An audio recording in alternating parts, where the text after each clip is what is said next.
Ku izina ry'Imana Data na Mwana na Roho Mutagatifu, amina. Gira amahoro ya Kristo umuvandimwe. Nkuko nabibabwiye ejo, uyu munsi rero tugiye gukomeza ku butumwa bwa Don Stefano Gobbi ikibeho. Ejo twaganiriye ku ibarwa yamutegurizaga, kuko umuntu w'Imana kandi uzanye ubutumwa bunakomeye ntabwo aza atunguranye.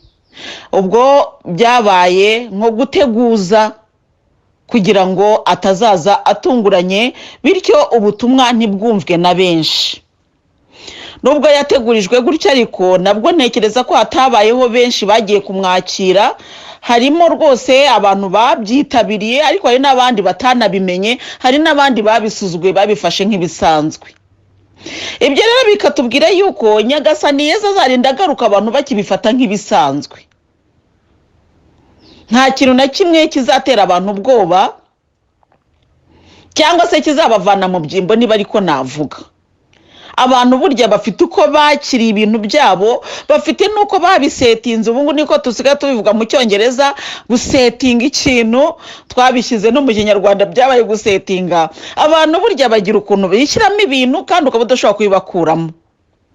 Nk'ubu ubu butumwa ndi kubusoma, ukumva ko ubutumwa ubwabwo rwose burasobanutse kandi koko burahura n'ubuzima bw'uyu munsi.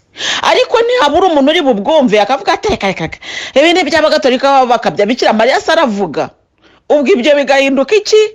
Amahomvu. Ibi ndi kuvuga bikaba bihindutse amahomvu. Uru rugendo rwa Padiri Gobbi rukaba ruhindutse amahomvu kuri uwo muntu udashaka kwemera ko Bikira Mariya ashobora kuvuga.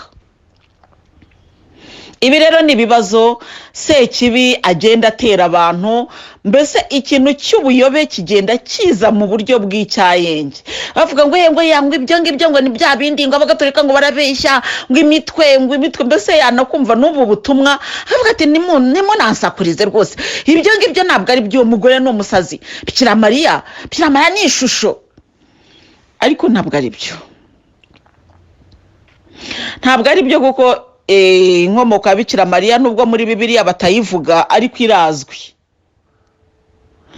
Kandi ababyeyi ba Bikira Mariya yari Ana na Yowakimu. Byo wenda ni amakuru dushobora kubona, ayo yo kuyabona ntabwo bigoye.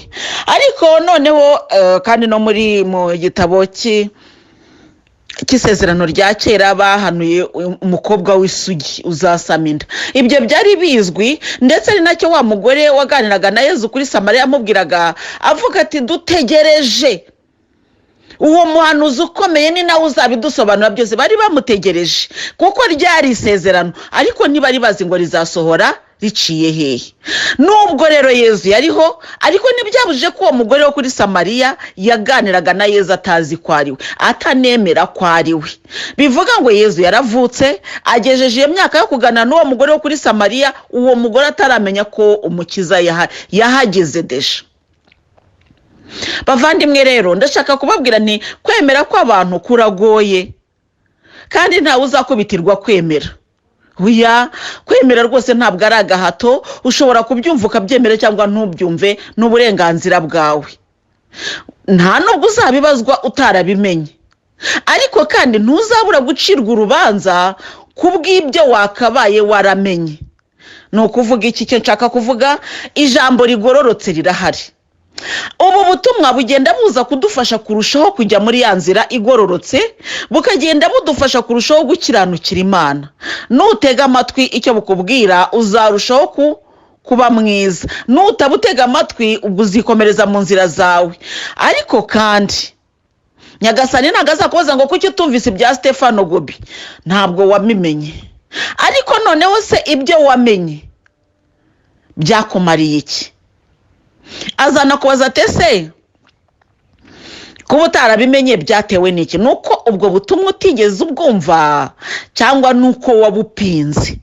Nihaba harabayemo gupinga, uzabibazwa kuko wirengagije ukuri uzi neza. Haleluya. Uko kuri uzi neza ko kuriho, ariko ntushaka kukumva kuko wumva ntabwo biciyemo, ntabwo bikuryoheye. ntabwo rero Yesu azavuga ibituryoheye ahubwo azavuga ibikwiriye kubaho. Niyo mpamvu rero mbwira abagenzi bagana mu ijuru, twitonde dufungure amatwi ariko twumve iby'ingenzi. Ntabwo ari igihe cyo kumiragura byose ahubwo ni igihe cyo gushishoza kugira ngo tutware bike ariko bidufitiye akamaro. Haleluya. Ubwo rero Padiri Gobbi yaraje azana ubutumwa. Ubwo butumwa rero nibwo tugiye kuvugaho muri aka kanya, kuko nubwo ibarwa yamutegurije ariko kandi nawe yaje afite ubutumwa. Rero ibarwa imuteguriza nayo reka nongere ngira icyo nyivugaho. Mu by'ukuri irakwiriye. Wakwibaza ute se byari ngombwa ko bamuteguriza? Yego, kubera ko batamutumiye. Ubundi iyo watumiye umuntu ni wowe umwitegurira, ukavuga uti azajya muri hoteli ahantu aha bizagenda gutya, tuzamwakira gutya. Mbese kubera ko ari we wamutumiye, ni ukuvuga ngo uba wanamwiteguye. None rero ntabwo twe twatumiye Gobbi, ahubwo Bikira Mariya niwe umwohereje.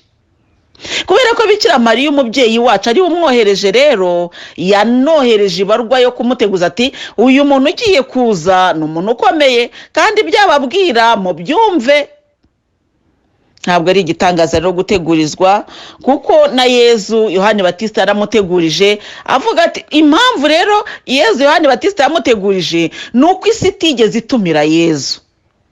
Ntabwo isi ariyo yavuze ngo turashaka umukiza. Oya, nkuko Abayisiraheli basabye Sawuli bavuga ngo tubwirire Imana, babwira Samweli ngo turashaka Imana. Oya, ntabwo ariko byagenze. Ahubwo haleluya, Abayisiraheli baravuze ngo twe turashaka umutegetsi nk'abandi, natwe tuba umuryango ufite umutegetsi ariko nk'abandi. Imana iravuga iti ubwo bamusabye ndamubaha. Ubwo ni ukuvuga ngo bo bari biteguye kwakira umutegetsi nk'uko n'andi mahanga ariko ameze. Ariko kuri twebwe na Yezu biratandukanye. Imana yararebye ibona isi igiye kugwa mu rwobo, iravuga iti reka nohereze umwana wanjye w'ikinege aze atabare. Nuko rero umwana wayo w'ikinege araza kugira ngo adukize, adutabarure. Haleluya. Imana yakunze isi cyane ko haleluya kugeza aho itanga umwana wayo w'ikinege.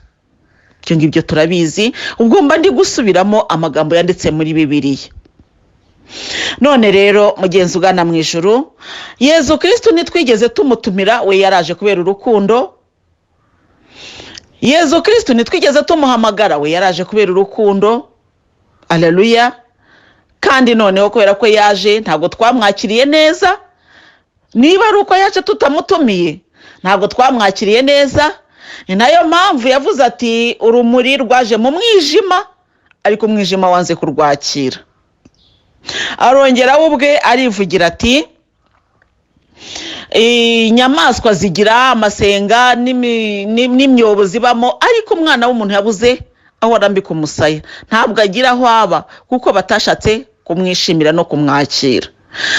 Nubwo rero adafite intaho mu mitima ya benshi, ariko bakeya tubyumva, nimureke tuyimuhe byibuze aruhukire muri batwebwe. Uko twaba tungana kose, ntabwo icyo Yezu adusaba ari ubwinshi, ahubwo ni umutima. Nugira umutima mwiza, uri muri audio undi akawugira n'undi akawugira, n'ukuri imbere y'intebe ya ntama tuzaba turi imbaga itabarika. Haleluya. Hari n'abandi bazaba bawufite, hari n'abandi baturutse mu ndimi zose mu mahanga yose. Haleluya. Ubwo rero igitabo cy'ibyahishuwe kiratubwira ko bageze imbere y'intebe ya ntama babaye imbaga itabarika. Haleluya. Nuko rero gukizwa, gukiranuka ni icyemezo cy'umuntu ku giti cye. Ngewe ntanga inyigisho zo kugira ngo zigufashe ku cyemezo wafashe, utanacika intege, kuko buri hari igihe ufata icyemezo umuntu akaba yaca ku ruhande akaza akakwemeza ko icyemezo wafashe ari icy'ubugoryi. Akanakubwira atari kose kuko ubu ntabwo wayobye, ubwo ko mwiruka inyuma ya Bikira Mariya umugore nk'abandi, ukumva utangiye gucika intege. Kandi ubwo buhamya ndabufite mu bagenzi bagana mu ijuru. Hari ababa bampamagara, mama Louise rwose ngewe ni naratangiye rwose gukunda Yezu, numva biri gucamo, ariko umuntu yaraje ancinege arambwira ngo rwose ngo kuba muri Yezu ngo nukuyoba cyane cyane Bikira Mariya. Ukajya kuri YouTube ukabonaho umuntu uri gutanga ubuhamya ngo ukuntu yapfuye ngo yagera ngo ikuzimu ngo Imana imutembereje ngo agasanga Bikira Mariya ari we yicaye. Umuntu akaba aratirimutse ngo mama Louise ngo nge navugaga rozari rwose ngo nari mbikomeye ngo ariko ubutumwa ngo bwangushije. Butakugusha se ubundi wajyaga kubushaka hiki? Ntabwo ari uko ubujijwe kumenya ukuri, kuko ukuri kurasobanutse. Biramutse ari ukuri tuba twarabimenye. Ntabwo rega Imana yakwemera ko tuba mu buyobe bw'igihe kirekire, kandi turi mu ijambo ry'Imana. Bikira Mariya aravugwa muri Bibiliya, kandi twagiye tureba nyine aho agenda avugwa ni henshi. Anavuga mu bukwe bw'Ikana Bikira Mariya yaravuze. None se abwirwa ko agiye kubyara umwana w'Imana ntiyabajije? Akajya abaza marayika ati ubwo se bizashoboka bite? None se ageze kwa Elizabeth ntiyavuze? None ni gute yagera mu ijuru anahavuge? Ubwo si ibyo byashoboka bite? Ngewe rero iyo ndi kubwira abantu batemera Bikira Mariya, ndavuga ni ntabwo ari ngombwa kumwemera, kuko wamwemera utamwemera ni umwamikazi. Ariko noneho reka no kumupfobya no kumutesha agaciro. Erega buriya hari n'amategeko y'isi ahana abantu basebya abandi. Gusebanya ni icyaha gihanirwa. None urugiye hari usebya umubyeyi w'Imana, ukumva ko bizakorohera. Dusabire rero abasebya uwo mubyeyi. Kuba rero yadutumaho nta gitangaza kirimo, kuko nawe ushobora kugira gutya muvandimwe aho wicaye ukavuga uti reka ntumeho abana banjye bari mu gihugu iki n'iki mbasuhuze. Ni nacyo telefone ziberaho, ni nacyo amabaruwa yabereyeho batwigishe burya kwandika kugira ngo tujye tubasha guhana amakuru. Ibyo twagiye dushakisha. None ijuru niryo ryaduhaye ubwo bumenyi, riduhaye amatelefone, rirangije ryo rirayabura. Ese kuki wakumva ko waba mu buyobe igihe kirekire kandi usenga Imana? Kwizera kwawe kwagukiza, kandi nukuri kukakwereka wenda ko uwo mugore wiruka inyuma atari we. None rero ngewe ndakubwira nti izi audio ntegura ziba ari zo kugira ngo ngukomeze, kugira ngo niba hari aho wadandabiranaga usubirane ibyishimo, usubirane imbaraga. Izi audio rero zirafasha, hamwe n'izindi nyigisho tugenda twumva ku ijambo ry'Imana, zigenda zidushimangira mu kwemera, kuko zitubwira ngo ntabwo twayobye. Hari ababa bagamije kutwereka ko twayobye, ariko izi audio yo tuzibonye, ayo magambo meza iyo tuyabonye arushaho kudufasha kugenda muri wa murongo. Ntabwo izi audio zaje kukubatiza, ko nta mazi ari muri audio, ahubwo zaje kugufasha kuri cya cyemezo wafashe cyo kubatizwa ugikomereho. Haleluya. Cya cyemezo wafashe cyo guhinduka ugikomereho, kuko hari n'abandi bahindutse, kandi dufite ubuhamya bwinshi cyane. Haleluya. Hari abantu bari ko mu buhamya bw'ibitangaza biri gukoreka mu audio, umuntu akambwira ati nari indwara yari yarananiranye. Abandi ni ukuri ubuhamya burahari pe, keretse nitubura ukwemera.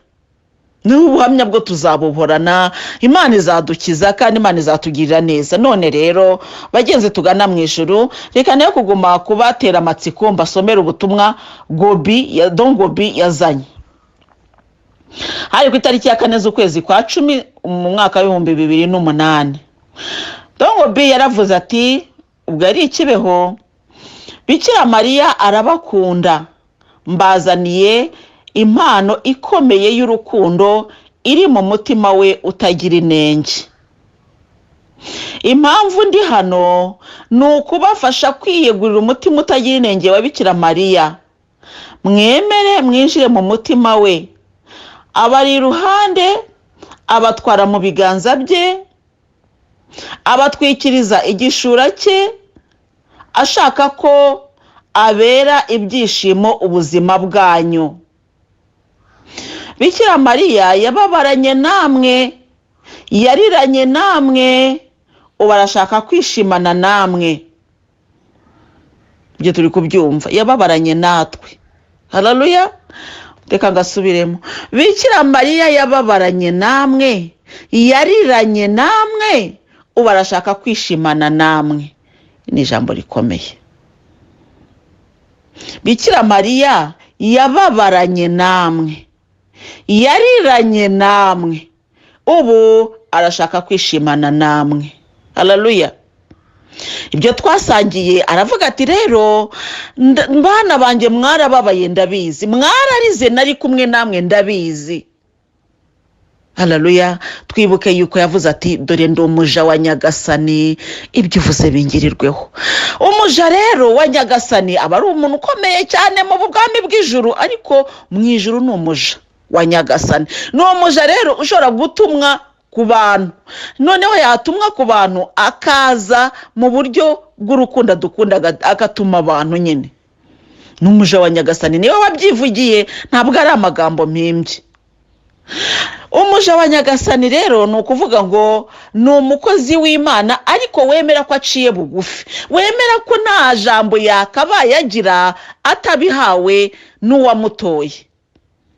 Nuba mu guca bugufi nka Bikira Mariya, ibintu bizakorohera. Ariko ubu wowe uravuga ngo dore nge ndi umutware wa Nyagasani, nge ndi umuhanuzi wa Nyagasani. Oya, Bikira Mariya yavuze ati ndi umuja wa Nyagasani. Niyo mpamvu rero igihe twababaye yababaranye natwe nk'umuja wa Nyagasani, byose yarabirebaga. Ariko twongere twibukiranye ko Bikira Mariya, haleluya, mu bukwe bw'Ikana ntago ari we wakoze igitangaza, ahubwo yasabye ko igitangaza gikoreka. Haleluya, ibyo tujye tubyumva abagenzi tugana mu ijoro. Ntabwo ari we wakoze igitangaza cyo kuvuga ngo yahinduye amazi divayi, ahubwo yasabye Yezu ko yabikora, kandi Yezu aramwumvira, nuko igitangaza kirakoreka. Ku buryo rero tutajya dushidikanya kuvuga ko Bikira Mariya yagize uruhare rukomeye mu gukoreka kw'igitangaza, kuko Yezu yarashoboye gukora icyo gitangaza, ariko ntabwo yari yashoboye kumenya ko divayi yabashiranye. Ashobora no kuba yari yabibonye ariko yabyihoreye, yabyirengagije, kuko yabwiye nyina ati se ibyo tubigenzemo dute, twaje turi abatumirwa, ibyo bikureba wiki, niba divayi yashize ubwo yabashiranye. Haleluya, haleluya. Ubwo rero muvandimwe, ndagira ngo nkubwire ngo Bikira Mariya nk'umuja wa Nyagasani arasaba bigakunda. Nuvuga rero ngo yabonye ko divayi yadushiranye, aragenda babarana natwe. Mu bukwe bw'Ikana bari bababaye, igihe divayi yari yabashiranye bari bababaye. None se tuvuge ngo bari bishimye? Bari batangiye guhangayika, bari kuvuga ubu turabigenza dute, wenda umukwe mukuru atangiye no kurira. Bikira Mariya arabibona, haleluya, aragenda babarana nawe, arirana nawe, arangije haleluya, asangira nabo ibyishimo, haleluya, kuko batuburiwe nuko amazi agahinduka divayi. Haleluya, ibyo birumvikana rwose. Nitubijyana aho ngaho muri Bibiliya mu Ivanjiri tuzi neza, turaza gusanga Bikira Mariya ari isoko y'ibitangaza byinshi. Ariko abantu bakavuga oya, Bikira Mariya n'umugore nk'abandi, ubundi si igitangaza yakora niki, yarapfuye ari mu gituro, ategereje umuzuko nk'abandi. Ariko uwo muzuko Bikira Mariya ategereje, awutegerereje he? Igituro cya Bikira Mariya cyaba kiri hehe ku isi? None se niyabayeho, twemera ko yabaye, ariko nta hantu hari imva ya Bikira Mariya. Nuko rero ngiye nkavuga nti ariko imva yari kubaho gute, kandi twemera ko yajyanywe mu ijuru n'umubiri we na roho ye, yarateruwe aragenda. Bikira Mariya nuko rero arashaka gusangira natwe ibyishimo, kuvuga ngo twarababaye ariko hari n'ibyishimo bidutegereje. Mpamvu atari ubuhanuzi, twarababaye, kandi koko aka karere k'ibiyaga bigari karababaye. Ubwo rero ni ibyishimo biri mu nzira. Ni ukuvuga ngo ntabwo twaremewe umubabaro, hari igihe kizagera tunezerwe. Bagenzi tugana mu ijuru nimwihangane. Dukomeze. Gobbi ati mbazaniye ubutumwa bw'Ifatima n'ikibeho. Ngaho nimutekereze koko bagenzi tugana mu ijuru, sinzi ni ibintu turi kubyumva. Ahagaze ikibeho ati mbazaniye ubutumwa bw'Ifatima n'ubw'ikibeho. Ubwo murumva ibyo bintu muri kubisobanukirwa neza. Ni ukuvuga ngo ubutumwa bw'ikibeho bwaratanzwe ariko ntibwumviswe. Niyo mpamvu ijuru riturutse, mbese riturukije umuntu mu Butaliyani kuza kubwira abanyarwanda iby'ikibeho. Ntimubitekereze koko. Ndibuka ubwa mbere ngikibeho, twagezeyo mbona ibitangaza Kibeho, abantu batarahagera. Ntago rwose nabatera amashyushyu, kuko wenda ufite impamvu ituma utahagera. Ushobora kuba hari impamvu nyinshi, turabizi. Hari abagiye bavuye wenda mu Rwanda barira, n'uyu munsi wenda bakirira, ariko nimuhumure, nukuri Bikira Mariya azasangira namwe ibyishimo aho muri hose. Ariko icyo nashakaga kuvuga ni iki: Kibeho ni umusozi udasanzwe. ngewe nahageze kubera amabonekerwa, sinzi niba na mbere hose ariko hari hameze, ariko iyo uhageze wumva ko ugeze ahandi hantu pepepe, urabyumva muri wowe pe. ubwo nge narahageze inshuro ya mbere nagiyeyo, numva ngize ibyishimo bidasanzwe, n'ahantu heza haba akayaga, mbese Kibeho ni heza pe, sinzi uko nahasobanura. ariko noneho uko numvaga bimeze gutyo, hari abantu b'Ikibeho nyine bavuka kuri ubwo butaka, baba bari aho ngaho ku kibuga baje gusabiriza.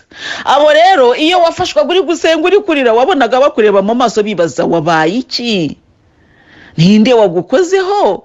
ubwo rero no kuvuga ya masengesho twebwe twaturutse I Kigali n'amamodoka tuza turiririmba, ariko abavuka ku butaka bwa Kibeho ibyo ntago babizi. ya mazi yo kuri rya riba ritagatifu ryahawe umugisha nyine n'ibyo mvuga, bo bayavoma bagiye kuyakaraba, bagiye kuyatekesha ibishyimbo n'ibijumba, twe tukagenda tugiye kuyavoma kugira ngo adukorere ibitangaza, kandi birakoreka. haleluya, kubera ko dufite Imana. none rero bagenzi tugana mu ijuru, dongo baturutse mu Butaliyani aje kutubwira ubutumwa bw'ifatima. wenda ubw'ifatima navuga nti reka dabyo birumvikana ko ni kure abantu benshi, ariko n'ubwo Kibeho koko agahagara ku butaka bwa Kibeho aje kutubwira ubw'Ikibeho. mu karere k'ibiyaga bigari ndumva harimo Kongo, harimo Burundi n'u Rwanda.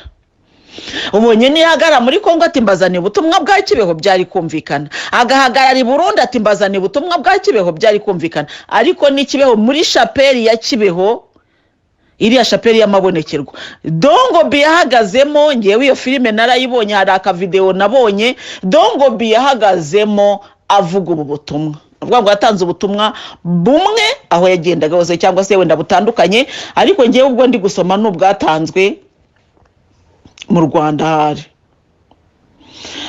arakomeza rero ati mbazaniye ubutumwa bw'ifatima Kibeho, ngo ntimugerageze Yezu Kristu ubabaye cyane. ntimumugerageze. kugerageza Imana nawe urabyumva, mu by'ukuri Yezu arababaye cyane.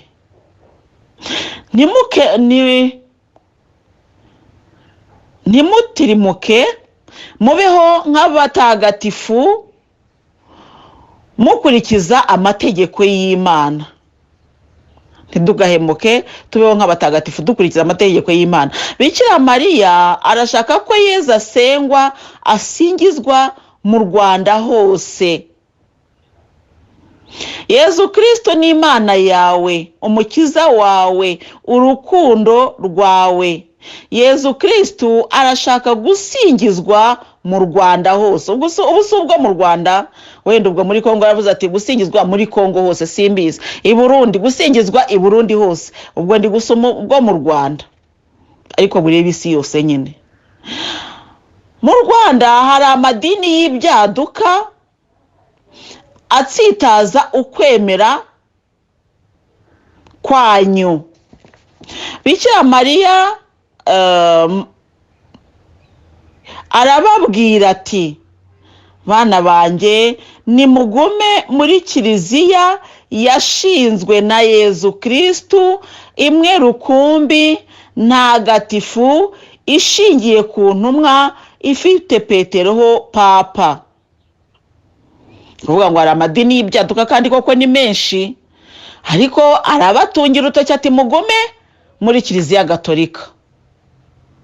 atumye umuntu uvuye mu Butaliyani aje kubwira abanyarwanda ngo ayo madini y'ibyaduka n'abayobye ni mugume muri Kiliziya Gatolika.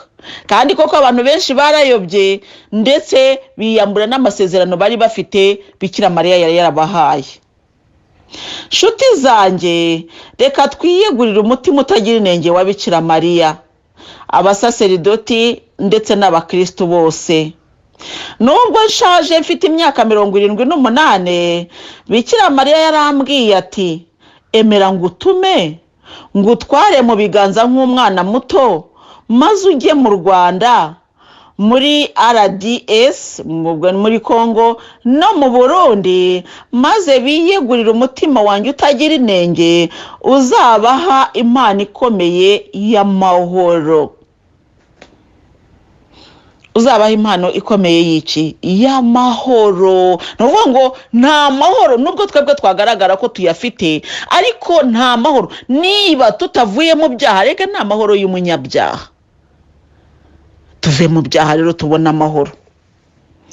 Ku itariki ya 5 z'ukwezi kwa 10 muri 2008 ubwo butumwa rero Gobbi urumva arakuze, ariko Bikira Mariya amugatereka mwitwarire nk'akana gatoya. N'uvuga ngo umunaniro wose ntago Gobbi yawumvise, araza azanye ubutumwa ku Banyarwanda no muri Kongo no ni Burundi. Bikira Mariya yabonekeye i Fatima mu mwaka w'1917 mu ntambara ya mbere y'isi yose, asaba abana 3 kuvuga rozari kugira ngo abantu bahinduke bose n'intambara irangire. Ubwo ubutumwa bwa Fatima kandi burahari buraboneka, gusa nyine abantu ntago babiha agaciro. Nayo mpamvu Bikira Mariya ubwo aba yohereje umuntu aturutse iyo gihera kuza kutwibutsa ibyavuzwe, twakabaye dusoma no mu bitabo by'amateka aho kujya gusoma ya mateka kumvisha ko kera hari izindi mana, ahubwo twari dukwiye gusoma amateka arushaho kudushimangira mu kwemera. Nongere mvuge ngewe mbwira abantu ubu rero niba ijuru ritubwira kuguma muri Kiliziya Gatolika, hari impamvu ngewe narabibabwiye, ni naho ahanini hari ubuhamya ngenda mvuga bugatuma mvuga ni naha byaravuzwe. Ni nayo mpamvu nagiye mbaha n'amasezerano yo kuzashaka ubu butumwa bwa Gobbi. Ni ukuvuga ngo ngewe Yeza mbonekera muri 1998 yarambwiye atumva rero benshi bazifuza kugutwara mu matorero yabo, ariko ntuzave muri Kiliziya Gatolika. Ubuhamya bw'uko yambonekeye, ubuhamya bw'uko yambwiye kuguma muri Kiliziya Gatolika n'icyatumye mpaguma narabutanze. Ko niba ngombwa wenda tuzabusubiramo, ariko reka dukomeze. Mu mwaka w'1962 Bikira Mariya yabonekeye Aketa mu Buyapani ababaye, yongera gusaba abantu guhinduka ngo barindwe igihano gikomeye cyane. Mu 1981 Bikira Mariya yabonekeye i Kibeho ababaye, asaba abantu guhinduka no gusenga bavuga rozari. Yerekanye ikibi cyari imbere. Niba tutumviye Yezu Kristo, niba abantu badahindutse bakomeje gusuzugura amategeko, n'iki sitegereje atari ukubaho mu mibabaro? Nicyo mubyeyi Bikira Mariya yakora, aradusaba guhungira mu mutima we utagira inenge. Niba tutumvira Yezu, niba abantu badahindutse bakomeje gusuzugura amategeko y'Imana, ese ubu twarahindutse? Amategeko ubu dusigaye rwose tuyumvira, rwose ubu bimeze neza, urajye wubaha ababyeyi bawe ubu turumvira. Noneho rero nje mbona byarakataje. Tugiye mu mategeko 10 y'Imana, wenda ubu butumwa bushobora gutuma dutekereza ko amategeko y'Imana twareba uburyo yubahirizwa. Urajya usenga Imana imwe gusa, azaba ari ukunda gusa. Ubwo rero nawe ukareba yewe mbese ibyo dusenga byabaye byinshi rwose. We hariho ngewe ndareba nkavuga ni ari bidutwara umwanya byinshi, nayo masalondo kwa fire rega tuyajyamo ku cyumweru no muri weekend, nta wundi mwanya tuba dufite. Erega na sport ibikenewe nayo ibigomba gukorwa ku cyumweru. Yewe ibyaha gusenga Imana imwe gusa umunsi w'Imana reka twarabirangije, ibyo ntago bikiriho rwose. Gusenga Imana imwe ubwo se niba utibutse kujya gusenga, utibutse kugera mu rusengero, hari ubwo wibutse ya Mana imwe gusa. Rayira ko udafite izindi upfukami, kuko uramutse wubaha iyo Mana imwe wabona n'umwanya wo kujya kuyisenga. Ibyo tuzabiganiraho twitonze, turebe ukuntu aya mategeko arimo kubahirizwa ubu ngubu. Icyo ndakibemereye ko tuzakiganiraho, turebe amategeko y'Imana, tunayisuzumemo, turebe bimeze bite, bihagaze bite. Maze twumve neza icyo ubutumwa buvuga. Aradusaba guhungira rero mu mutima utagira inenge. Inkomoko y'urugaga gisaserdoti rwa Mariya kuwa 8 z'ukwa 5 muri 1972, Gobbi yari Fatima asengera muri chapelle nto y'amabonekerwa, asabira bamwe mu basaserdoti batatiraga ubutorwe bwabo. Gutatira no guhemuka, no kujugunya inzira ikwiriye, mbese bajugunyaga inzira y'ubutorwe bwabo bakibera mu maraha. ubwo iyo mbivuze ngewe baravuga ngo iyi ngo ubwongo ni ugukabya ngo ko barayiki, ariko Gobbi yarabibonye arangije afata umwanya aravuga ati mubyeyi Bikira Mariya koko ubu nturi kubona ko bari abasaseridoti bari guhemuka, n'uvuga ngo birashoboka kandi bibaho. Nuko rero Gobbi bimubabaje cyane, abo batatiraga ubutorwe bwabo banashaka kwibumbira mu dutsiko two kwigomeka ku buyobozi bwa kiliziya. Muri 72 njye nayo ntaravuka koko navutse muri 73, ntango se ikibi yahozeho yo gatsindwa ashaka kugerageza ubwoko bw'Imana. Nibwo Gobbi yiyumvisemo ingufu zimuhatira kugirira umubyeyi Bikira Mariya icyizere. Izo ngufu yazikuye he? Yabonye urugamba rwari ruriho mu basaseridoti, birumvikana ntabwo twe twarubona nk'abarayiki, twebwe abarayiki niyo twarubona tubujijwe no kubireba ino iyo bivuze, ariko abarayiki bubu namwe murasesera ibyo mwabibwiwe n'iki? Nyamara ngo ahari umuriro ntabwo habura umwotsi, kandi nawe utwika inzu ngo ahishe umwotsi. Ubwo rero Gobbi we yarabibonye kuko ari umusaseridoti, nuko biramubabaza, yigira inama rero yo gusenga bisabira. Ubwo rero yihatira nyina kugira umubyeyi Bikira Mariya icyizere. Umubyeyi Mariya amwifashishije nk'igikoresho cyoroheje kandi gisuzuguritse, azakoranya abasaseridoti bose bazemera ubutumire bwe bwo kwiyegurira umutima utagira inenge, kunga ubumwe na Papa na Kiliziya yunze ubumwe nawe, no kuyobora abakristo mu buhungiro bwizewe bw'umutima we wa kibyeyi. Kuvuga rero ngo yahamagaye Gobbi, byumvikana ko Gobbi nyine ari umuntu nk'abandi, aravuga ati rero ubwo wabitekereje ukaba uri kuntakambira ngwino umfashe rwose turebe uko twabigenza. Ubwo Gobbi ahise aba umukozi w'Imana kubera ko yagize igishyika cy'ibyaberaga muri Kiliziya. Twongere twibukiranye yuko iyo Nyagasani ashaka kugukoresha cyangwa kugutuma abanza kuguha amaso yo kubona icyo shaka kugutumaho. Ubwo rero Gobbi ntabwo twashidikanya ko ari Imana yari yamweretse ibyo byaberaga muri Kiliziya kugira ngo imuhindure icyo gikoresho kizatuma amahoro yongera kuboneka, kandi koko byarabaye. Nawe aramubwira rero ati uzabwira abazumva umuhamagaro wawe. Ntabwo rero ibi bintu ntabwo ari agahato. Ibintu by'Imana ntabwo ari agahato, ni umuhamagaro, ukabyumva warangiza ukabishyira mu bikorwa. Tabyumva nyine birumvikana, nibyo navuze ntangira, ntabwo babiguhatira, ntawe ubigukubitira, ariko nibizabuza ko kwiherezo uzabibazwa, kuko niba warabyirengagije warabyumvise ni ukuvuga ngo uzabibazwa. Bikira Mariya rero yanshinze kugeza muvoma sacerdotale Mariale ku isi yose. N'ubwa mbere ngeze mu Rwanda mbazaniye urukundo ruhebuje Bikira Mariya bakunda. Mwagombye kubera Afurika yose urugero rw'urwo rukundo, kubera iyo mpamvu urwo rukundo mukwiriye kubera Afurika yose urugero rw'urwo rukundo. Hari impamvu wenda Bikira Mariya yararebye, yashoboraga kumwohereza muri za Sierra Leone, yashoboraga kumwohereza muri za Sudan, yashoboraga kumwohereza mu bihugu, mbese bihugu bikomeye muri za Nigeria, za Ghana, za Liberia, mbese n'yenshi ibihugu byose byo muri Afurika yashoboraga kumwohereza muri bimwe muri ibyo, ariko ntabwo ariwe yamwohereje, ntabwo yabisemo hose.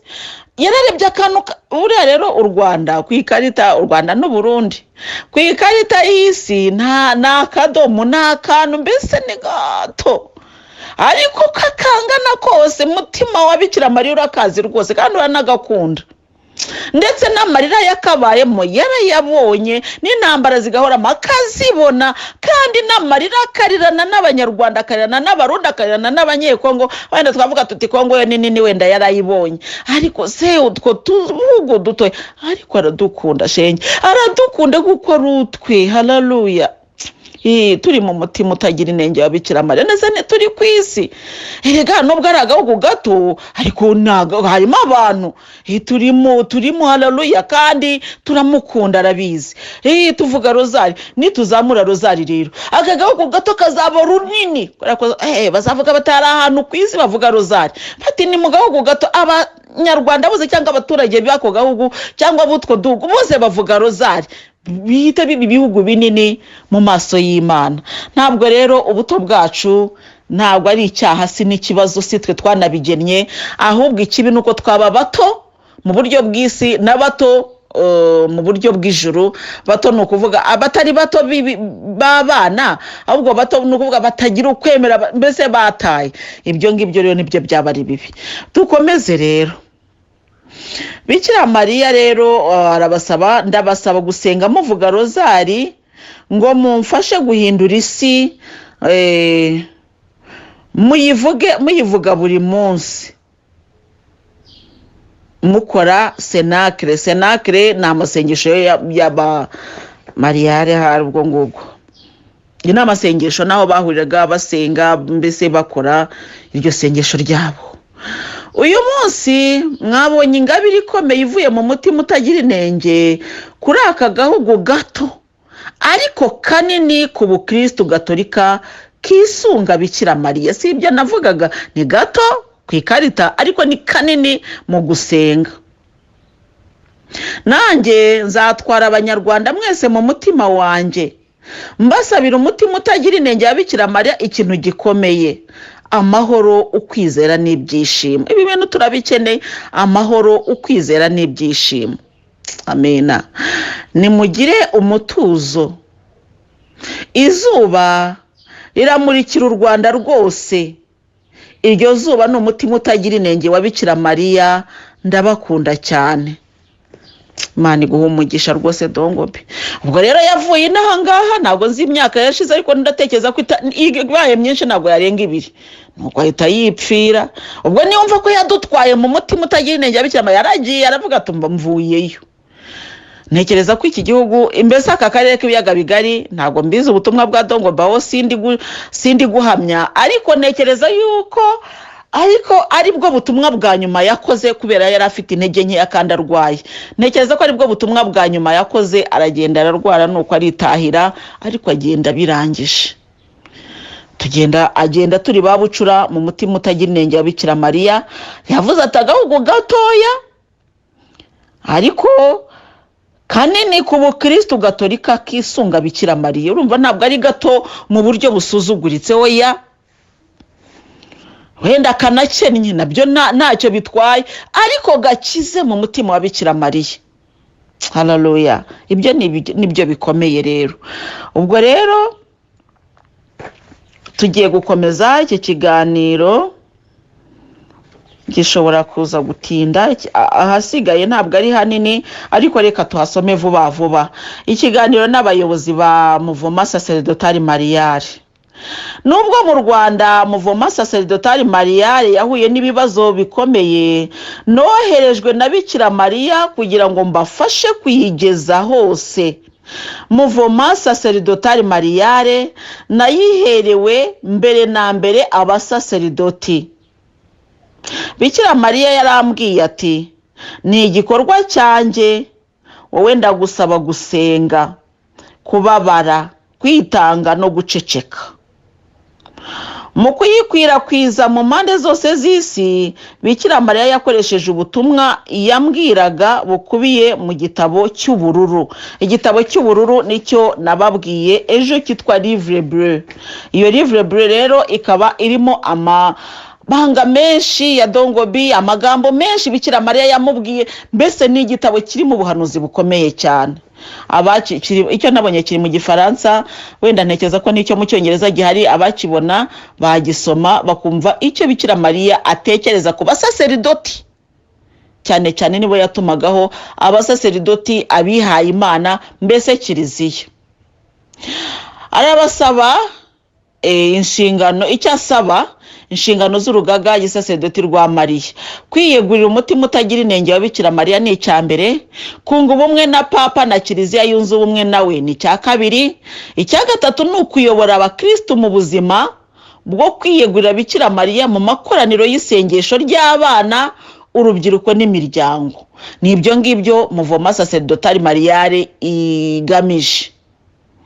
Bityo rero bivuga ngo buri wese yakaba yafitemo uruhare, kandi iyo muvoma sacerdotale mariale ikaba mu by'ukuri ishinzwe kugira ngo dushishikarize kuvuga rozari, kurushaho gusa na Kristo uje mube. Haleluya, kuko araje kandi azasanganirwa n'abazaba biteguye.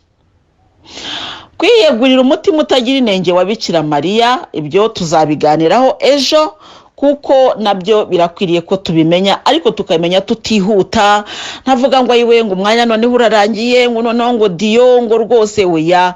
Ubwo ejo ni umunsi w'isengesho, kwa gatanu tuzakomeza tuganira nyine kuri gahunda yo kwiyegurira umutima utagira inenge wa Bikira Mariya, ndetse natwe twumve niba bitureba.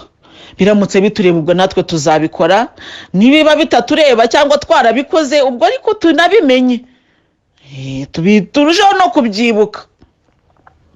Mugenzi ugana mu ijuru rero, ibi byose bibereyeho kugira ngo bitugeze mu nzira ikwiriye.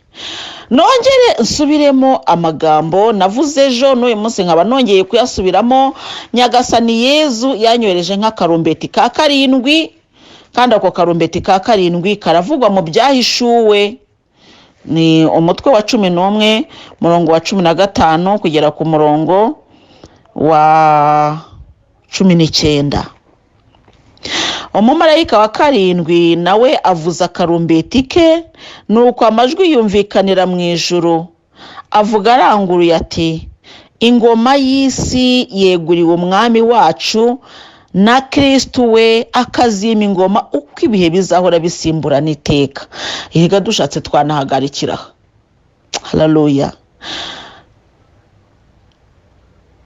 Nuko amajwi yumvikanira mu ijuru avuga aranguruye no kuvuga cyane.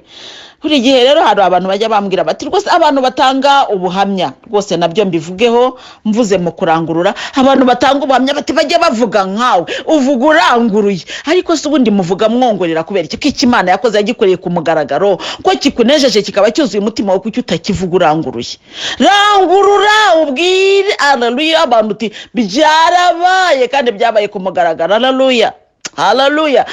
Bivuga wongorera rwose ngo bavandimwe, ngo ndagira ngo mbabwire ngo Imana yangire neza. Oya bivuga ariko urabitinyira iki? Ariko kuki uvuga wongorera? Vuga cyane n'abandi babimenye, bigere ku isi yose. Umuntu uzajya atanga ubuhamya butavuga cyane ntabwo nzajya mbutambutsa, mujye muvuga cyane. Haleluya. Nuko rero kuvuga uranguruye ni ngombwa. Nyagasani yaravuze ati, Marie Louise, nuvuga buhoro mu ijwi ryawe ntabwo abantu bazumva. Rangurura muvane, ndagira ngo nkubwire ngo Nyagasani akima ingabire.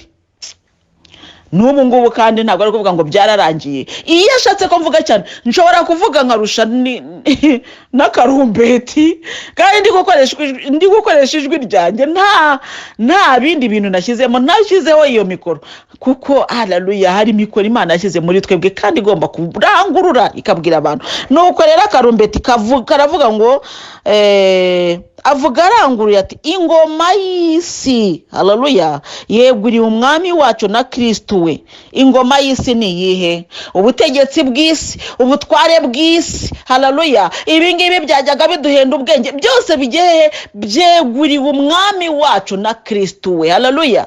Amina. Haleluya. No kuvuga ngo iby'abantu bajyaga batsikimbaho, iby'abantu bajyaga barwanira, iby'abantu bajyaga baharanira, ibyajyaga bituma abantu bahora bameranye nabi, ubwo ibyo byose byeguriwe umwami wacu na Kristo we. Haleluya.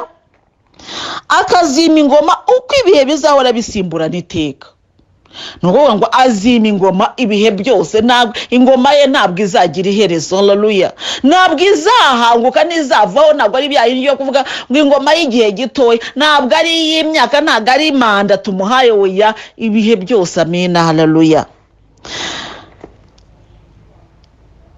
Nuko babakambwe 24 bicaye ku ntebe zabo imbere y'Imana bagwa bubitse uruhanga ku butaka maze basenga Imana bavuga bati turagushimira Nyagasani Imana mushobora byose wowe uriho wahozeho kuko wakoresheje ububasha bwawe buhebuje maze ugashinga ingoma yawe. Iyi ni ingoma ye. Haleluya.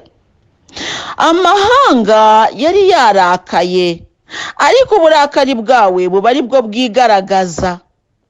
Haleluya. Amahanga ari yarakaye rero no kuvuga iki, hari abantu bari bafite mbese ibyiyumviro, abanyabwenge bise bari bahagurutse ariko Imana ihagurutse baricara. Haleluya. Haleluya. Ubu ni igihe rero cyo gucira urubanza bapfuye no guhemba abagaragu bawe b'abahanuzi, abatagatifu n'abatinya izina ryawe, abakuru n'abato. Ni igihe cyo gutsemba abarimbuye isi. Ni igihe cyo gushyira iherezo kuri bimwe.